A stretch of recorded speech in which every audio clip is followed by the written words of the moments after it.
siap bersuka cita. Haleluya, mari kita sama-sama katakan amin. Berikan sekali lagi kemuliaan untuk Tuhan. Shalom Bapak Ibu. Shalom. Apa kabarnya seminggu ini? Luar biasa dahsyat, amin. Walaupun di luar sana mungkin membuat kita takut, tapi saya percaya kita punya Allah yang besar, Allah yang ajaib, Allah yang tak pernah meninggalkan kita. Haleluya. Ada sukacita untuk memuji nama Tuhan. Berlambaikan tangannya yang bersukacita. Mari kita naikkan pujian berkata bersyukurlah.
Betapa hebatnya kita punya Allah seperti Tuhan kita, amin. Kasih setianya tak pernah lepas dari hidup kita. Sebentar kita akan mendengarkan sebagian isi hati Tuhan. Sekali Bapak Ibu sekalian kita boleh sama-sama menyiapkan hati yang terbaik, menyiapkan telinga kita untuk mendengarkan isi hati Tuhan melalui surat cinta-Nya. Terima kasih Yesus, terima kasih Tuhan. Kami siap Tuhan untuk mendengarkan setiap isi hati-Mu Tuhan. Kami mau menjadi pelaku firman Tuhan.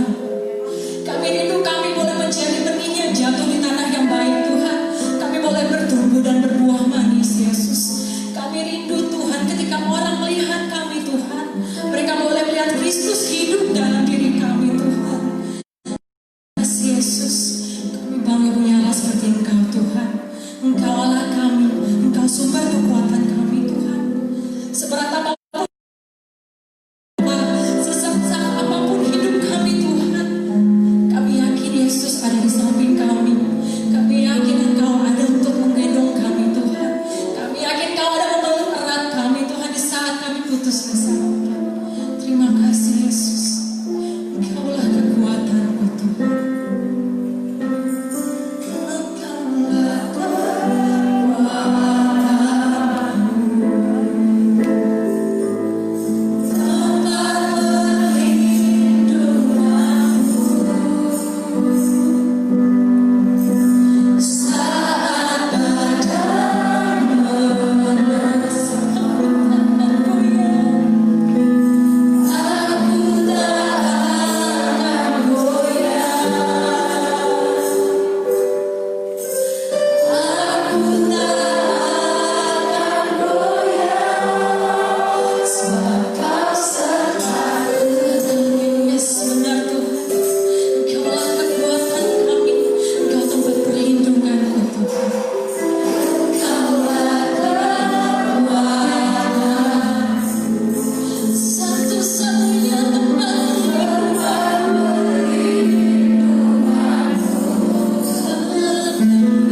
menyembah-Mu, karena puji disembah siang dan malam dalam hidup kami.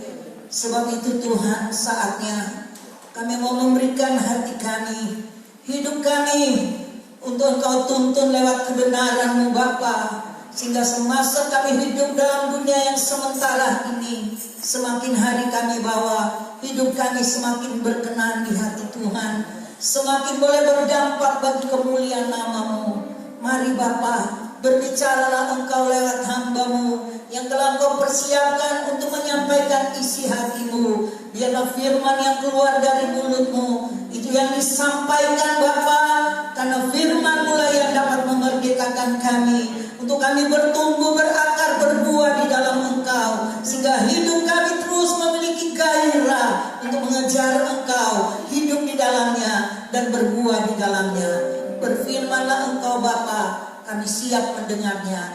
Dalam nama Yesus kami sambut kebenaran-Mu. Haleluya, amin. Silakan duduk, kita kembali akan diberkati oleh Tuhan melalui hambanya Evangelis Jeremia untuk menyampaikan isi hatinya Tuhan. Waktu dan tempat saya persilakan.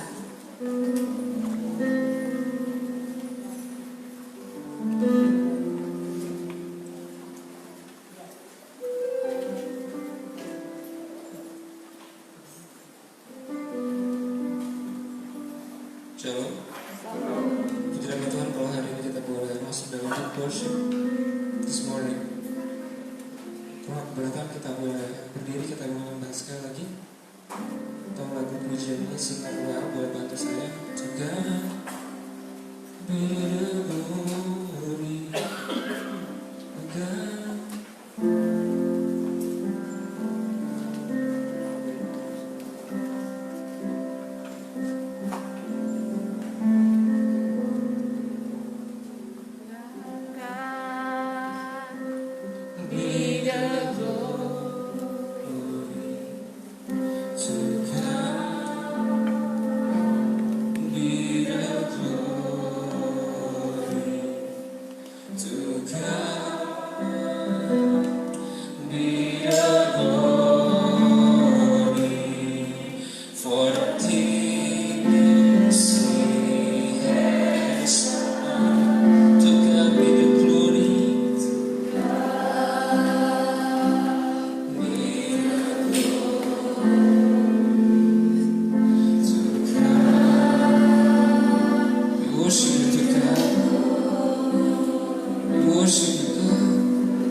tinggikan pagi hari. This is your time for your church. Inilah waktu Engkau bagi umat-Mu, bagi gereja-Mu Tuhan. Nyatakan isi hati, bukan isi hati hamba. Terima kasih ya Tuhan. Segala puji bagi nama-Mu, segala puji bagi nama-Mu. Puji nama-Mu ya Tuhan. Terima kasih buat pagi hari ini. Kami tahu Engkau sudah ada di tengah-tengah kami. Kami merasakan kehadiran-Mu ya Roh Kudus. Ajar kami, didik kami, latih kami pagi hari ini menjadi murid kepunyaan. Kalau guru, mereka mengikuti setiap apa yang Kau lakukan. Taruh pada gereja tempat ini belas kasihan yang baru. Biar setiap kami bukan cakap mendengar, tapi kami melakukan apa yang telah Kau kerjakan. Dan hari ini Kau berbuat sesuatu yang baru buat setiap kami, buat setiap keperluan kami, buat setiap apapun yang kami ingin butuhkan bersama-Mu Tuhan. Karena kami percaya kami datang kepada Allah yang hidup, kami datang kepada Allah yang mati. Kami datang bukan kepada patung yang dibuat tangan manusia, tapi kami datang kepada Allah yang punya kerajaan surga, punya bola langit, punya bumi ya Tuhan. Biar kami menyembah kepada-Mu ya Tuhan Yesus. Terpuji nama-Mu ya Bapa. Demi nama Yesus sembunyikan hamba-Mu di balik salib-Mu yang kudus. Biar pagi ini ya Tuhan, umat Tuhan berjumpa dengan Engkau face to face. Biar pagi hari ini ya Tuhan, setiap kami masuk dalam keintiman-Mu. Biar pagi hari ini kami mengalami Tuhan sekali lagi ya Bapa. Terpujilah nama-Mu ya Tuhan Yesus. Nama Tuhan ditinggikan. Dalam nama Yesus kami telah berdoa dan mengucap syukur. Haleluya, haleluya. Yang percaya katakan amin, amin, amin. Silakan duduk Bapak Ibu Saudara sekalian. Puji nama Tuhan. Shalom. Oh, baru 2 orang. Shalom. 50 orang. Shalom. Nah, ini udah mulai semua orang. Haleluya. Saudara bersukacita pagi hari ini? Haleluya. Tanda orang bersukacita ada senyum. Oh, saya nggak bisa senyum karena ini masih semua ya. Oke. Pagi hari ini kita akan belajar kepada satu pribadi dan kita akan melihat bagaimana gaya hidup dia ketika mengalami suatu keadaan yang tidak mengenakan dalam hidupnya. Kebanyakan kita kalau kita lagi tidak enak hidupnya, kalau kita lagi sedang letih atau kita sedang lagi terima kabar duka cita, kebanyakan daripada kita adalah kita mengurung diri dan kita merenungi setiap kesedihan atau segala kecapean dalam hidup kita. Tapi ada satu pribadi yang saya akan kenalkan kepada saudara malam hari ini Bapak Ibu Saudara sekalian. Satu pribadi ini ketika hidup pribadinya butuh rest, butuh istirahat dari segala pelayanannya, dia mengambil satu tindakan yang hanya dilakukan oleh karena belas kasihan.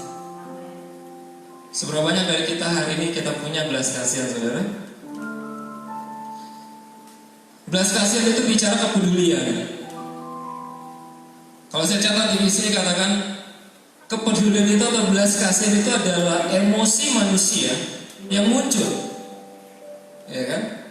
Akibat penderitaan orang lain.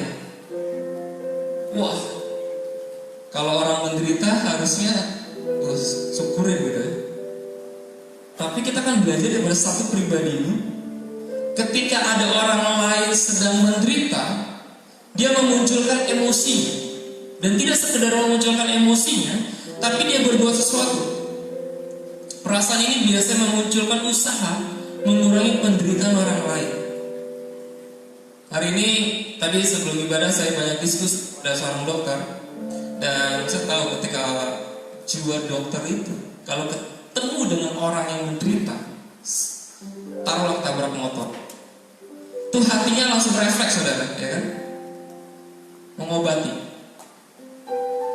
Tapi kalau seorang dokter lagi keadaan fit dalam tugas, lagi keadaan terjaga melayani, itu sih oke, itu nggak ada masalah. Tapi kita belajar pagi hari ini ketika seorang pribadi ini dia melayani, dia boleh memberikan belas kasihan, tapi keadaannya lagi tidak memungkinkan, saudara. Kita buka dulu dari dalam firman Tuhan pagi hari dari Kolose 3 ayat 12.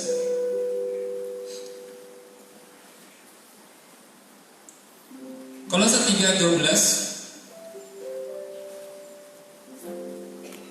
Saya bacakan buat kita semua. Karena itu, sebagai orang-orang pilihan Allah yang dikuduskan dan dikasihinya, katakan amin. Saya dikuduskan dan dikasih, katakan dan demikian. Artinya kita dipisahkan dari orang luar dan kita dikasih beloved, kita dikasih oleh Tuhan. Ya. Kenakanlah belas kasihan. Oh, berarti belas kasihan kita mesti pakai gitu. Ya, jangan ditinggal di rumah, saudara. Yang kedua, kemurahan. Ya kan? Bukan berarti dijual obral, bukan berarti murah banget, bukan, tapi kemurahan. Ya. Lalu yang ketiga, kerendahan hati. Saya masih ingat ada seorang hamba Tuhan di tempat ini. Ketika saya selesai menyampaikan firman Tuhan beberapa bulan lalu di tempat ini, satu pesan yang ngat bilang ini, rendah hati ya. Itu sebuah kata-kata yang sangat ajaib untuk saya dengar gitu. Orang yang rendah hati adalah orang yang banyak disukai oleh orang lain, apalagi Tuhan. Makanya bilang, orang-orang pilihan Allah itu punya karakter rendah hati. Kalau yang sombong, oh berarti bukan orang-orang pilihan Tuhan, ya kan? Orang pilihan Tuhan itu punya ciri rendah hati, lalu punya kelemah lembutan. Kelemah lembutan ditegur, dia bisa menerima, enggak nolak, ya kan? Bisa dibentuk sama Tuhan. Lalu yang berikutnya kesabaran. Dari kelima poin ini saya akan bahas satu aja, belas kasihan. Hari-hari ini Tuhan taruh hati saya dalam pelayanan dan mempercayakan ada sebuah belas kasihan yang keluar, yang Tuhan ingin saya perbuat, do something buat someone, buat seseorang. Bahasa Inggris dibilang tender mercies, artinya belas kasihan yang lembut. Emosi manusia muncul akibat penderitaan orang, dari emosi yang muncul, tapi dia melakukan sesuatu untuk meringankan penderitaan orang lain. Atau hari ini kita punya sikap gini, saudara, ya itu kan orang yang lebih kuat, ya kan? Itu kan tugas-tugas yang buat Tuhan saja gitu. Tapi kita belajar sama satu pribadi ini. Kalau kita tahu satu pribadi ini, kita tidak lagi punya gap atau jurang. Ini tugas yang buat Tuhan, bukan? Tapi tugas setiap murid Kristus. Katakan amin.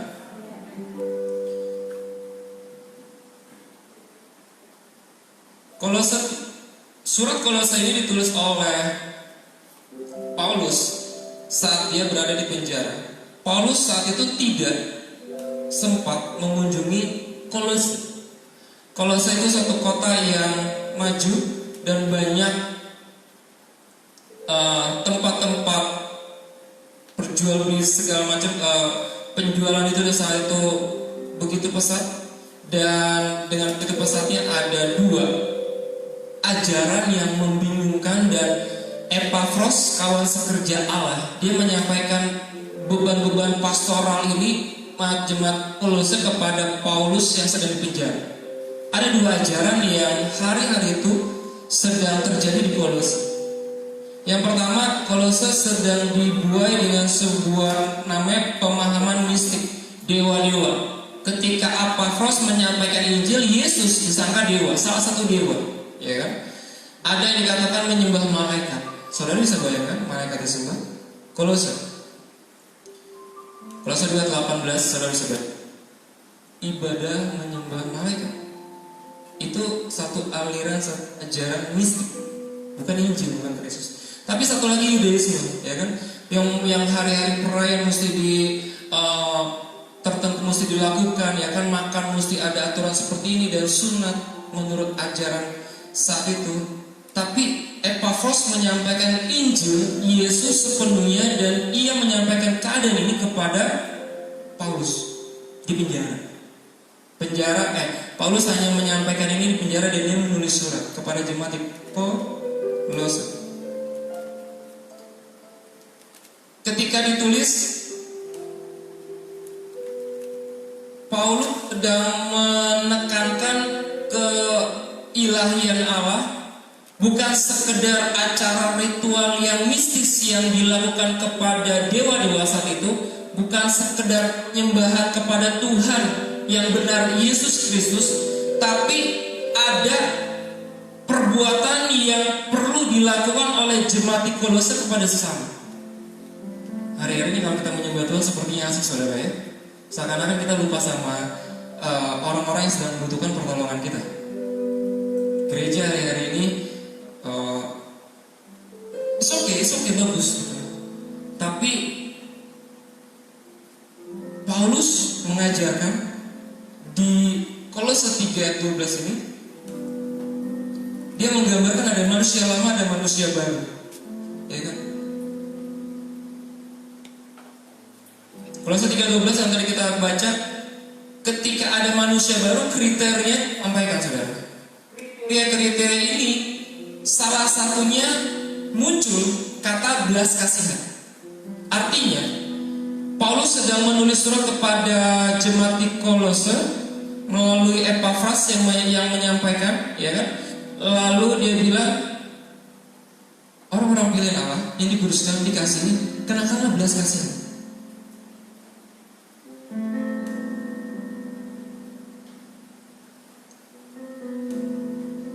Orang yang memiliki belas kasihan, yang pertama, dia mengetahui dia perlu adanya belas kasihan. Tidak sampai dia tahu, tapi dia melakukan. Katakan melakukan. Gereja, saya bilang gereja artinya saudara dan saya.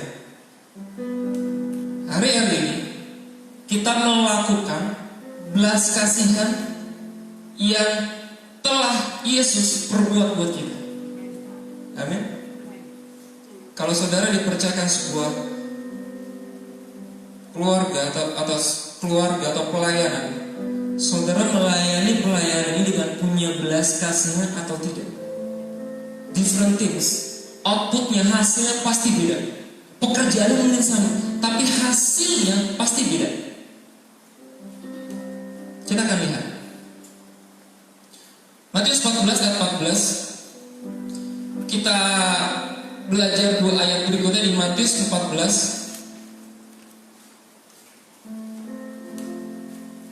Seorang pribadi itu ialah Yesus. Yesus ketika sedang pelayanan di muka bumi ini, ya kan? Di Matius 14 ayat yang ke-13. Setelah Yesus mendengar berita itu, menyingkirlah ia dari situ dan hendak mengasingkan diri dengan perahu ke tempat yang sunyi. Tetapi orang banyak mendengarnya dan mengikuti dia dengan mengambil jalan darat dari kota-kota mereka. Ayat 14. Ketika Yesus mendarat, ia melihat orang banyak yang besar jumlahnya, maka tergeraklah hatinya oleh belas kasihan kepada mereka dan ia menyembuhkan mereka yang sakit. Kalau kita baca sekilas, ya pantaslah Yesus itu menyembuhkan, ya kan? Tapi kita akan lihat historinya apa. Ini yang kita pengen kulik sedikit lebih dalam lagi. Saudara tahu ayat 13 dimulai dari peristiwa apa? Yohanes Pembaptis dipenggal kepalanya. Dan murid-murid Pak Yohanes Pembaptis memberitakan ini kepada Yesus. Secara manusia, Yesus disebut anak manusia, artinya dia flesh, dia punya darah dan daging, tapi tidak berbuat dosa karena dia keturunan yang dilahirkan dari Roh Kudus, bukan dari laki-laki, tapi yang punya sifat tidak berdosa. Ya, saat itu Yesus punya rasa yang namanya sedih. Dan dia sudah selesai pelayanan. Setelah Yesus mendengar berita itu, berita apa? Ayat 12 di ayat 1 ayat di atasnya dikatakan, kemudian datanglah murid-murid Yohanes Pembaptis mengambil mayat Yohanes Pembaptis dan menguburkannya. Lalu pergilah mereka memberitakan kepada Yesus. Apakah hari ini saya tanya kepada Bapak Ibu Saudara sekalian, apakah Yesus mengalami sedih? Ayat berikutnya dijelaskan. Setelah Yesus mendengar berita kematian Yohanes Pembaptis, menyingkirlah ia dari situ. Bukan karena ada sebuah pelayanan yang sedang menanti, tapi secara manusia mengalami yang namanya dia berduka. Ia menyingkir dari situ dan hendak mengasingkan diri dengan perahu ke tempat yang sunyi. Kalau bahasa Inggris the private boat, artinya perahunya sendiri aja. Ini keadaan yang tidak enak untuk pelayanan Yesus hari-hari itu.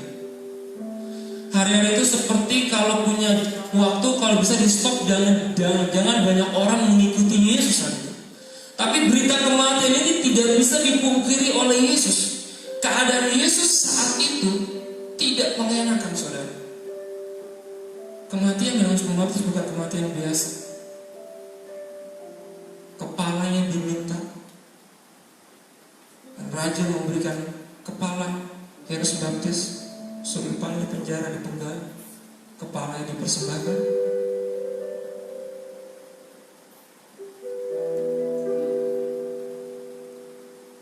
Dan hendak mengasingkan diri dengan perahu ke tempat yang sunyi.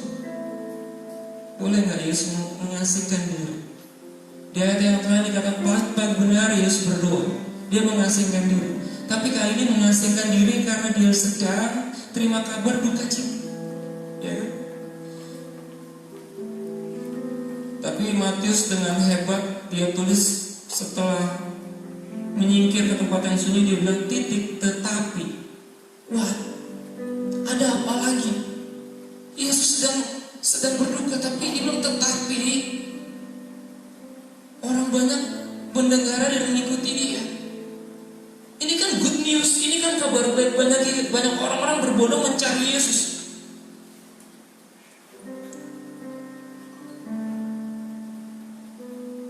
Dengan mengambil jalan darat dari kota-kota mereka, karena Yesus sedang naik perahu, mereka dikatakan 5.000 orang, laki-laki saja, mengikuti dari daerah. Saudara bisa bayangkan 5.000 ikutin Yesus. Saat itu Yesus taruhannya kepada politik keamanan di Roma. Tentara Roma sedang mengincar orang kalau berkerumunan itu akan dicari. Kenapa? Karena pemerintahan Roma saat itu tidak ingin ada pemimpin selain dari Kaisar Roma. Dan Yesus membawa banyak 5.000. Tetapi banyak orang mengikuti dia, ya kan? Dengan mengambil jalan dari daerah ke kota-kota mereka. Stop sampai situ. Keadaan sesuatu yang beda. Ketika saudara pulang dari pekerjaan untuk pelayanan, saudara dikabari si A membutuhkan pertolongan. Secara spontan saudara berangkat atau saudara istirahat. Apa yang dilakukan Yesus? Kita akan pelajari dengan saksama ayat 14. Ketika Yesus mendarat, ketika dia sedang mengasingkan diri dan dia melihat banyak orang, dia seakan-akan mengurungkan niatnya untuk mengasingkan diri. Tapi dia mendarat, saudara. Tidak sampai situ saja. But he see, ia melihat orang banyak yang besar, apa? Jumlahnya. Katakan melihat. Yang dilakukan Yesus pertama adalah melihat. Apakah saudara hari ini ada orang yang membutuhkan pertolonganmu melalui hidupmu, pertolongan dari Yesus melalui hidupmu? Apakah saudara melihat hal ini? Atau saudara melihat secara jasmani tapi ya udahlah, ada yang lain. Ya udahlah, ada yang lain. Udahlah, ada yang lain. Bukan bagian saya. Tapi Yesus punya leadership yang ajaib, saudara. Kita belajar dari kepemimpinan Yesus. Yang melihat orang banyak yang besar jumlahnya, di mana murid-muridnya? Saat itu dia tidak deliver tugas kepada murid-muridnya. Saudara seorang pemimpin kan di perusahaan, saudara seorang pemimpin kan di sebuah pelayanan, atau saudara seorang pemimpin kan di gereja. Ketika saudara melihat orang yang membutuhkan saudara, ambil tindakan segera. You gak bisa deliver tugas yang begitu penting kepada anak buahmu yang mungkin dia tidak mengerti betapa orang yang memerlukan pertolongan itu sangat segera. Kita akan melihat seberapa urgentnya mereka mencari Yesus. Kita akan lihat mengapa mereka mencari Yesus. Bukan untuk diajari, bukan untuk diajari. Kita akan lihat. Ia melihat orang banyak yang besar jumlahnya, maka apa? tergeraklah hati Yesus oleh belas kasihan kepada mereka. Katakan tergerak. Katakan dengan saya tergerak. Ya kan? Hari-hari ini orang yang bergerak dalam Tuhan, yang bisa diarahkan oleh Tuhan. Saudara tidak memiliki kegerakan yang hatinya bergerak melihat orang yang sedang membutuhkan pertolongan. Kita belajar dari Yesus ya. Tadi saya bilang satu pribadi itu adalah Yesus. Kita belajar dari Yesus, bukan pada saya. Maka tergeraklah hati yang belas kasihan. Apa tadi keadaan Yesus? Dia mau menyendiri, saudara. Dia lagi berduka, saudara. Boleh kan? Sesaat saja dia berduka, ya kan? Tapi dia mengorbankan waktu private-nya untuk melayani sekali lagi. Karena dia tahu panggilan dia untuk menyelamatkan domba-domba yang berhilang. Ketika Yesus mendarat dan melihat orang banyak yang besar jumlahnya, maka tergeraklah hati oleh belas kasihan kepada mereka. Dan Matius pintar, dia bilang, dan ia menyembuhkan. Saya garis bawah 3 kata kerja. Yesus melihat, Yesus tergerak, dan Yesus menyembuhkan. Adakah miracle, mujizat kalau tidak ada belas kasihan yang keluar dari hati Yesus itu? No. Kenapa banyak mujizat yang Tuhan bisa lakukan? Karena hatinya tergerak oleh belas kasihan. Kalau Yesus tugasnya cuma mengajar, ada orang sakit yang tidak sembuh, saudara. Oh, berarti orang-orang ini adalah orang-orang yang sakit. Karena Yesus menyembuhkan mereka yang sakit. Dari sekian banyak orang, kalau kita baca perikop selanjutnya, saya tidak bahas ayat berikutnya, Yesus beri mereka makan 5.000 orang laki-laki. Banyak yang lapar saat itu, tapi sebagian ada yang sakit. Dan Yesus bilang, oleh karena aku melihat mereka, oleh karena ada belas kasihan itu, aku turun, aku temui dia, aku menyembuhkan mereka. Apakah kuasa itu ada di tangan kita hari ini? Saya percaya ada. Tanda-tanda ini akan menyertai orang-orang percaya. Bukan tanda-tanda ini akan menyertai setiap penginjil, pendeta. Tanda-tanda ini akan menyertai setiap orang-orang percaya. Bukankah kita ada believers? Saat saya masuk ke gereja di Chennai di India, saya kaget, saudara. Kenapa kaget? Karena gerejanya mungkin hanya 1/4 dari ruangan ini, saudara. Tidak ada tempat untuk saya boleh berjalan dari pintu luar sampai ke tempat depan, saudara. Kenapa? Karena kiri kanannya banyak orang. Di sana kebudayaannya pakai kerudung, saudara. Saya pikir, saya salah masuk ruangan nggak ya? Tapi ini benar. Lagunya ini rohani Kristen.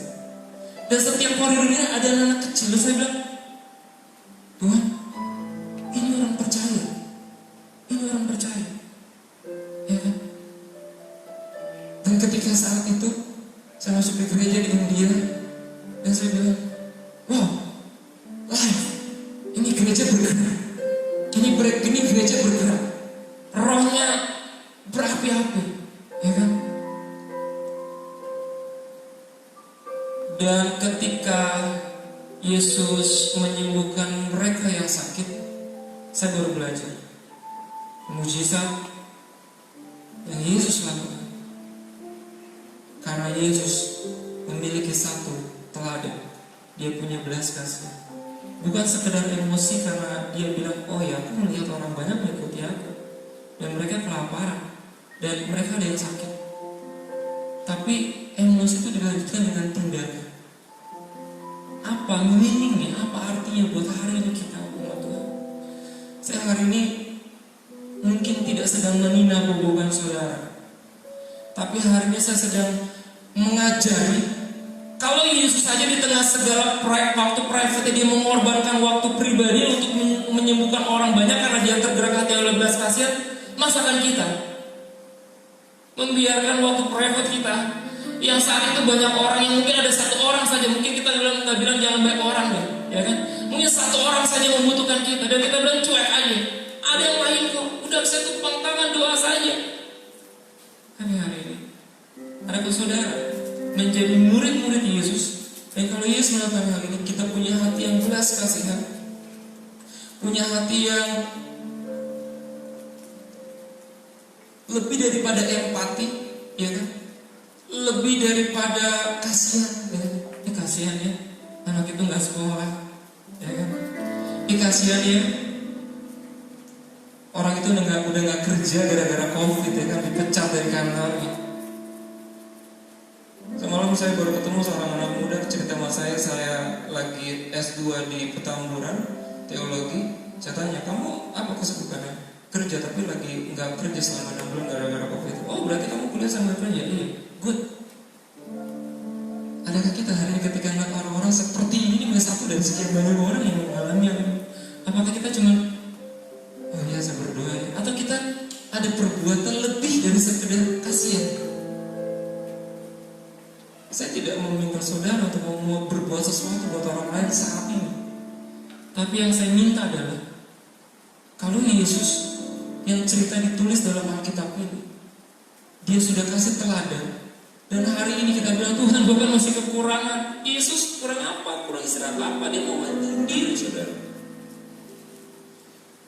Tapi Yesus tergerak oleh belas kasihan. Ceritanya, saya mau cari firman di mananya, saya gak ketemu, saudara. Dan bilang, ya, latih anak-anakku di Jalan Mutiara Bekasi seperti apa yang telah kau alami. Yang seorang pengkhotbah adalah dia mengkhotbah apa yang dia lakukan. Dan saya belajar di kelas seminaris, ada seorang dosen bilang, khotbah apa yang kau lakukan dan lakukan apa yang kau khotbahi, kurang lebih begitulah kalimat. Itu kata-kata motivasi saya. Dan saya bilang saya berlatih. Tuhan apa. Lahirlah 3 poin sederhana. Yang pertama saudara bisa catat. 3 cara kerja belas kasihan itu terjadi. Pertama, melihat. Saudara punya mata yang masih berfungsi. Bersyukur. Saudara masih bisa melihat di pinggir jalan atau orang di sekeliling pelayanan saudara yang kekurangan. Bukan bilang itu kan tugas yayasan, itu kan tugas pemerintah. No, gereja ambil alih. Bukan gereja masuk sinode apa, gereja itu you dan I. Gereja ambil alih sebisa yang Tuhan percayakan atas hidupmu. Yang pertama melihat, ladang telah menguning, siap dituai. Kita cuma melihat gitu ya, cuma melihat aja. Mereka lagi ketakutan gitu, kita nggak bantu. Yang pertama cara kerja belas kasih muncul karena melihat dulu, ya kan? Ada seorang anak muda yang Tuhan izinkan untuk saya boleh ketemu dengan dia. Dia bilang, dia tanya dalam perjalanan berapa minggu lalu kita melakukan misi keluar kota, dan dia bilang, kok apa yang mesti gue lakukan buat misi besok? Aku bilang gitu, kamu doain mereka, kamu tangisin mereka. Dia langsung noleh kepada saya, saudara. Lu gila kok gitu. Gue nggak kenal mereka, gue nggak melihat mereka. Terus aku bilang gini, doakan mereka, tangisin mereka. Oke. Ketika Tuhan utus saya ke India, apakah saya tahu orang-orang India? No? Apakah saya melihat orang-orang India yang saya lihat cuma di TV, saudara? Dan nari-nari segala macam. Tangisin orang-orang. Mulai melihat dari cara pandang Yesus melihat. Yesus saat itu sedang pengen waktu private, saudara. Saudara pasti punya me time kan, punya waktu sendiri kan. Saudara kan pasti punya waktu istirahat sendiri kan, malam-malam diganggu gitu. Mungkin Pak Gembala, tolong ya sekarang ke rumah sakit gue ini. Wah, kalau bukan Pak Gembala gue mau datang. Atau siap Pak, turun dari tempat tidur, naik kendaraan, berangkat. Gak usah doa-doa lagi. Tuhan sertai, Tuhan yang dijanji Immanuel, pergi berangkat. Jangan deliver tugas saya kepada tim orang yang lain. Kalau Pak Gembala sudah menugaskan kepada saudara, itu berarti sebuah kesempatan emas, saudara. Ya. Pertama melihat. Yang kedua, Matius mencatat tergerak. Tidak cukup melihat saudara. Ketika Tuhan utus saya pergi ke India Selatan, saya nego sama Tuhan, Tuhan India Utara aja yang boleh ada salju ya kan, bisa ya sambil liburan lah. Tuhan no, yuk ke selatan, gersang, panas, hitam, dekil, bau, yang itu semua. Kok nggak enak ya Tuhan? Dan Tuhan bilang, kamu tergerak nggak melihat mereka di pinggir jalan? Orang India itu suka manis-manis. Dokter tahu ya, kalau manis-manis ujung-ujungnya apa dokter? Kalau nggak basah kering diabetes. Di pinggir jalan ditulis spanduk kalau Jakarta no smoking, di sana apa? No sugar. Saya minum satu botol soft drink dari restoran fast food di Chennai segini. Itu saya minum baru segelas, kalau di sini aman. Sakit ini kan. Di pinggir jalan saya melihat kaki hitam semua dan udah mulai basah darah gitu. Wah tuh, enggak satu orang saudara. Kamu tergerak gak mereka gitu? Iya Tuhan. Tuhan kirimin saudara. Ketika saya masuk ke gereja India yang berkerudung semua ibu semua, seorang ibu bilang, Pastor doain ya. Oh iya doain, sih nggak tahu sakitnya apa saudara. Dia bilang, nih, foot kaki gitu. Buka ini buat saya tumpang tangan. Saya nggak tahu ternyata diabetes. Wah kalau saya tahu diabetes jauh gitu kan, mau pegang-pegang, saya nggak tahu gimana dokter. Tuhan tugasnya aja ya, nggak saya doain. Setelah dia bilang, mama saya sakit diabetes. Oh darah Yesus, sungguh ya. Kalau nggak tergerak, nggak mau menyentuh. Setelah melihat jiwa-jiwa, melihat setiap kekurangan mereka, kita tergerak. Nah, gerakan ini yang Roh Kudus sudah berikan buat kita, bukan gerakan yang digerak-gerakin sama kita. Kalau kita tuh nggak mau gerak-gerakin, saudara, udahlah, waktunya istirahat aja. Nggak mau tuh nolongin orang, waktunya me time, waktunya sendiri, waktunya kita lagi rehat atau lagi berduka. Yesus enggak, tergeraklah hati oleh belas kasih. Wow, Maha Guru kita punya hati yang seperti ini. Masa murid-murid yang enggak? Harus, karena kita murid. Yang ketiga, menyembuhkan. Ada yang bilang, kan saya nggak punya karunia kesembuhan. Simpel. Saudara punya telinga nggak? Mungkin orang yang membutuhkan pertolonganmu cuma butuh didengar aja, menyembuhkan jiwa dia. Saudara punya berkat lebih, saudara menyembuhkan apa yang kekurangan dia. 3 cara kerja belas kasihan Yesus. Yang pertama, Yesus melihat, Yesus tidak dengan waktunya sendiri, mengorbankan waktunya, dan dia tergerak. Yang ketiga, dia menyembuhkan. Apakah tugas menyembuhkan hanya seorang dokter? Ya itu iya. Tapi Yesus dokter dan segala dokter yang tahu tugasnya. Yesus memberi makan 5.000 orang. Setelah ayat 15 baru mujizat memberi makan itu. Tapi saya tersentuh di bagian ini, ia menyembuhkan mereka yang sakit, saudara. Malam itu tidak ada agenda Yesus untuk menyembuhkan orang sakit, saudara. Agenda Yesus adalah menyembuhi di perahu dan dia sedang berduka. Tapi saat itu dia rubah segala agendanya, dia masuk ke hati Bapa dan dia menyembuhkan orang-orang sakit. Kalau Tuhan jumpai satu orang yang punya hati seperti ini saja, saya bilang gerejanya akan lebih Tuhan pandang lagi. Satu orang aja.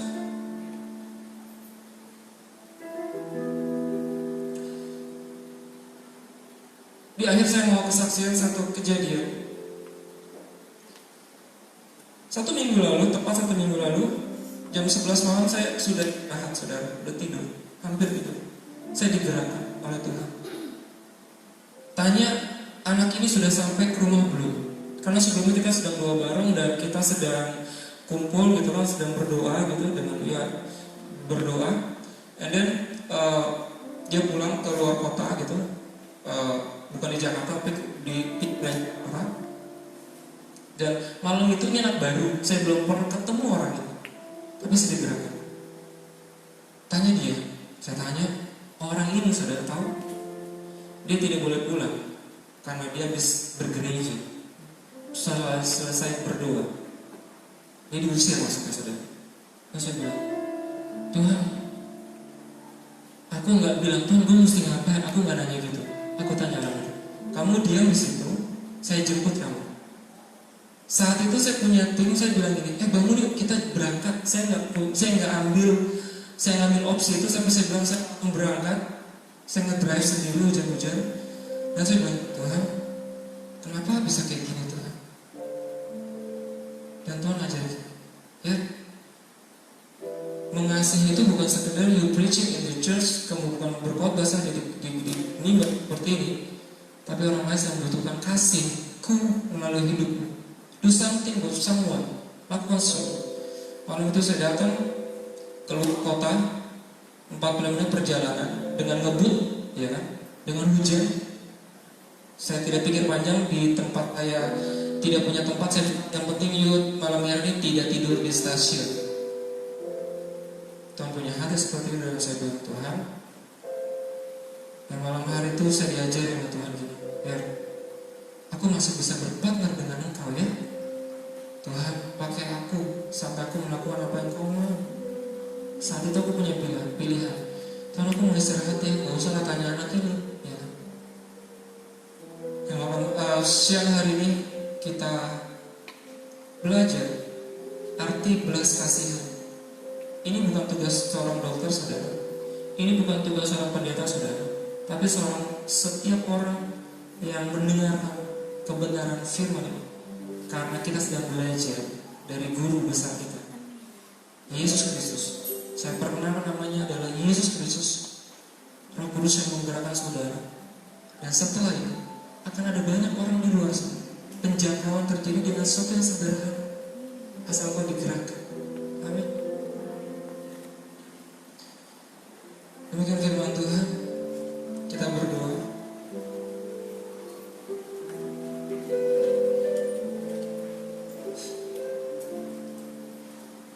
Kami bersyukur Tuhan, jikalau pagi hari ini kami boleh memakan roti yang baru, mana sorgawi. Kami boleh menikmati setiap firman yang Tuhan taburi melalui bibir hamba-Mu ini. Dan hamba percaya segala kemuliaan hanya bagi nama-Mu. Latih kami ya Tuhan, seperti Engkau ketika sedang tidak enak suasana hati Tuhan, tapi Engkau memutuskan untuk menolong mereka yang sedang memerlukan pertolongan. Hari ini ya Bapa, hamba berdoa buat gereja Mutiara Bekasi di tempat ini. Setiap pengerja hamba berdoa secara untuk Bapak Gembala, untuk setiap jajar yang untuk setiap tim menggembala, sampai ke seluruh jemaat-jemaat Tuhan yang hari ini hadir, seluruh jemaat yang mungkin tidak hadir hari ini. Hamba berdoa Tuhan, biar setiap kami punya hati belas kasihan. Biar pada siang hari ini hati belas kasihan itu turun dari tempat yang maha tinggi, turun pada setiap mendarat di hati kami, seperti ketika Yesus mendarat perahunya. Yesus tidak tinggal diam. Yesus mengorbankan waktu spesialnya. Yesus mengorbankan waktu private-nya. Yesus mengorbankan waktu-waktunya pribadi untuk menyelamatkan orang sekali lagi. Tentukan kami dengan panggilan kami ya Tuhan. Kami sadar panggilan kami bukan pendeta, tapi panggilan kami adalah melakukan seturut kehendak Tuhan yang lakukan ya Bapa. Malam hari ini biar keteladanan-Mu kami mau lakukan tanpa disuruh siapapun. Ketika kami melihat banyak orang, ketika kami melihat orang-orang yang butuhkan pertolongan Engkau Tuhan, kami ambil alih, kami ambil tongkat estafet kerajaan surga. Surga dikerjakan, biar kasih Kristus disertai setiap kami bagi mereka yang membutuhkan pertolongan. Karena mereka harus melihat Yesus dalam hidup kami. Karena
kami akan melakukan seturut kehendak Tuhan.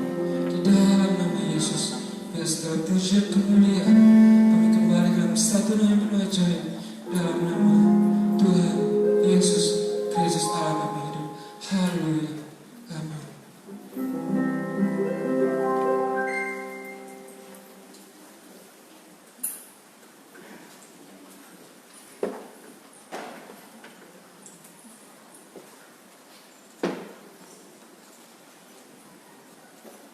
Luar biasa ya. Kita semua dilawat Tuhan ya. Biar kita bertepuk tangan muliakan nama Tuhan.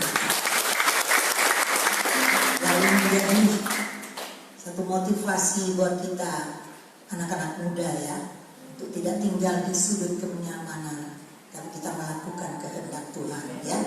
Kita tahu bahwa merupakan kehendak Tuhan supaya setiap orang percaya kepada Tuhan. Inilah misi dan misi Tuhan memanggil dan memilih kita. Terima kasih buat saudara kita evangelis Jeremia, luar biasa ya.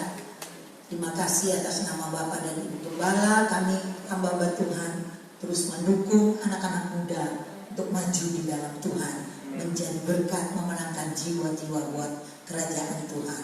Terima kasih. Sebelum kita akan menutup ibadah, saya undang Ibu Ani untuk menyampaikan pengumuman buat panitia Natal.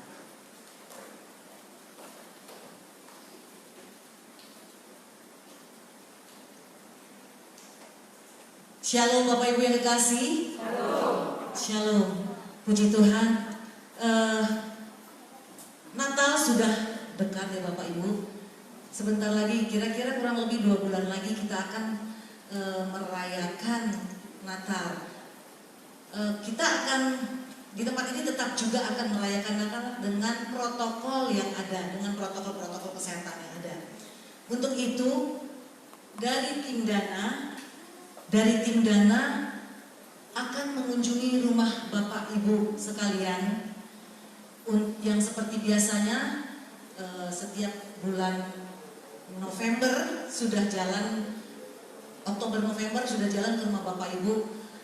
Mungkin Bapak Ibu yang tergerak untuk memberikan donasi atau sumbangan untuk kita bisa dapat melakukan perayaan Natal ini. Adapun dari tim Dana, wakil ketua dari tim Dana adalah Bapak Marcos Naiwan, koordinator bidang Dana Ibu Lulu, koordinator Bulak Macan Ibu Panjaitan, dari Harapan Jaya 1 Ibu Intan, Harapan Jaya 2 Ibu Wantin dan Ibu Silitonga, Titian Indah Ibu Beni dan Ibu Waluyo, SBS Ibu Mamesah, Rawa Bugel 1 Ibu Siahan Simanjuntak dan Ibu Pangaribuan, Rawa Bugel 2 Ibu Sitorus dan Ibu Tajulu, Panca Motor Jati Unggul Ibu Pendeta Pembantu Anak Huta Barat, dari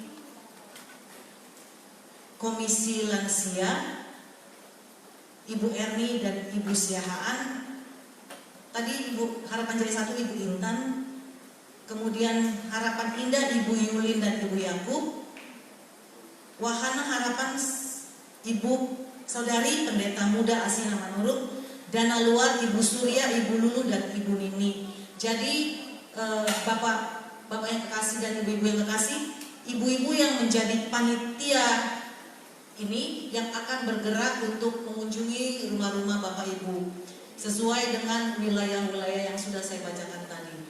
Demikian, terima kasih. Tuhan Yesus memberkati kita semuanya. Saya serahkan dan saya mengundang. Puji Tuhan.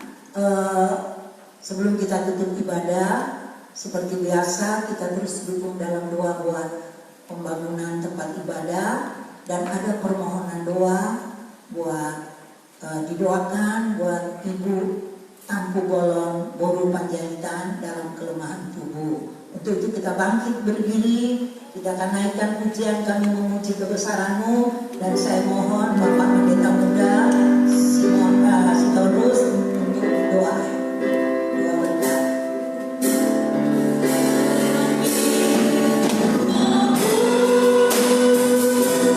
Jiwa besar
Engkau memberkati Evangelis Yeremia dalam hidupnya, masa depannya, pelayanannya, dan seluruh tim yang beserta dengan beliau pada hari ini melayani kami, menjadi penyambung lidah Tuhan bagi kami. Kami serahkan ke dalam tangan Tuhan seluruh pelayan pekerjaan Tuhan yang terlibat pada hari ini di dalam nama Tuhan Yesus. Kau mengerti dan mengetahui segala kebutuhan dan pergumulan mereka. Kau kabulkan dan kau berikan sukacita dan damai sejahtera dalam hidup mereka. Bapa, kami serahkan ke dalam tangan-Mu anak-anak-Mu yang menderita sakit dimanapun mereka berada. Di dalam nama Tuhan Yesus, oleh bilur-bilur-Mu semuanya disembuhkan. Kami serahkan juga ke dalam tangan Tuhan Yosua dan Mia yang akan melangsungkan pernikahan tanggal 29 Oktober hari Kamis. Engkau mempersiapkan hidup kedua calon mempelai ini ya Tuhan. Roh jiwa mereka, kebutuhan mereka, sehingga segala persiapan sampai pada saat hari pemberkatan semuanya dalam damai sejahtera dan kasih Tuhan